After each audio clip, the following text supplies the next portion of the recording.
Oggi in Consiglio regionale è ripresa la discussione sulla riforma sanitaria dopo l'approvazione degli articoli più importanti con l'ok definitivo all'azienda zero e alle 9 USL, 7 provinciali più la pedemontana e quella del Veneto orientale. Si torna in aula per l'approvazione degli ultimi punti. Continua il braccio di ferro tra maggioranza e opposizioni per il via libera definitivo. Io mi auguro che siano tempi stretti, di tempo ne è stato perso tanto con l'impegno profondo delle opposizioni.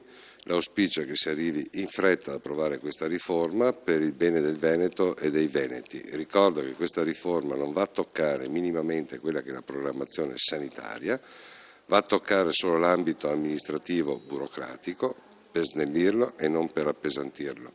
Quindi da questo snellimento, da questa riforma avremo dei risparmi che possono essere, anzi devono essere, riversati sul miglioramento della qualità delle cure. L'opposizione chiede però che ci sia attenzione ai territori.